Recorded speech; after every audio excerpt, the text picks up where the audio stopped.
हमरा बोतल में कि पानी कम बाटे हमरा बोतल में। आज तोर उठलाली चाटी पे दर्द साली के नाता ध के यही साटा हमर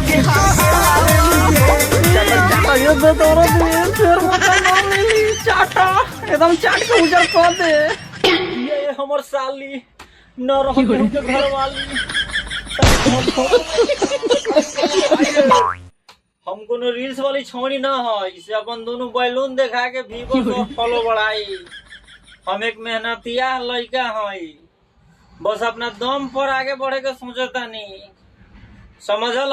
ये हमर बिहार के लाल जी है शेर। अपना जवान पर बढ़म बन के रहूंगा मैं, जोरू का गुलाम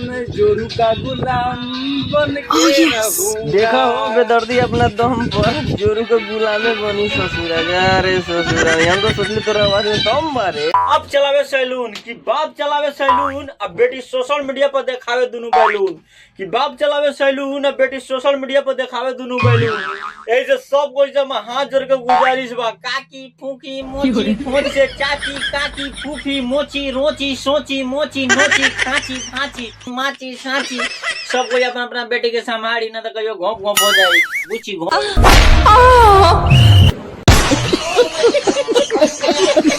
पहले कबूतर रहनी हम बाज हो जाए, कि पहले कबूतर रहनी हम अब बाज हो जाए। अब बुझाता भाई रे कि हे कलयुगो में ये छौरी सब के कच्चे उतारते उतारते साला हम शहीद हो जाए। जय हो घोप घोपा बेदर्दी, एंगा घोपत रह सबके। अरे सबके ना एक एक गोटा के।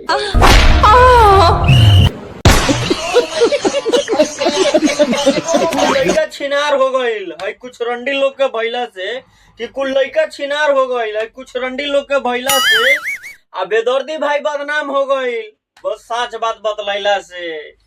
ऐसे करे जा नो टेंशन, ई कलयुग यही से करे जा घोप घोप।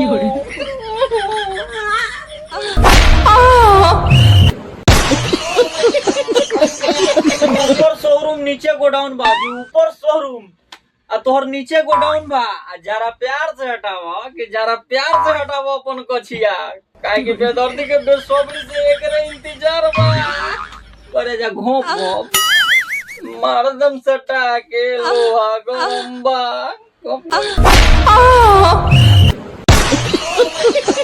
याद कर जहिया तू कुंवार रहलू हमरे कारण बदनाम रहलू, याद कर जहिया तू कुंवार रहलू हमरे कारण बदनाम रहलू। हमरा के छोड़ के साली तू भोतरे के खास भइलू। जा हमर शराब बा, जा हमर शराब बा, तोहर कुल बच्चा साले कोरिए हुई है साली घोप घोप।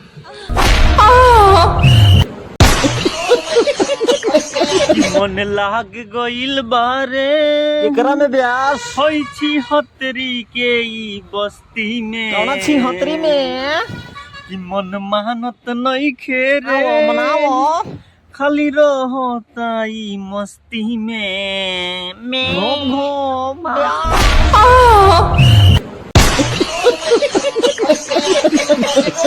एक करिया का भतार जी मात पर हाथ धो के क्रिया खाता नियम में हमर कोनो गलती नहीं खे।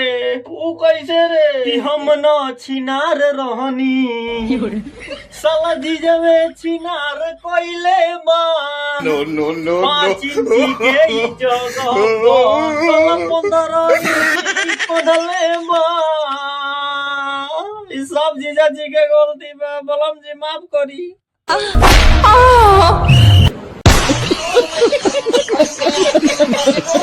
कर रहे हैं। अरे चैनल भी सब्सक्राइब नहीं किया है, गलत बात दोस्तों। चलिए अभी कीजिए। ओके अब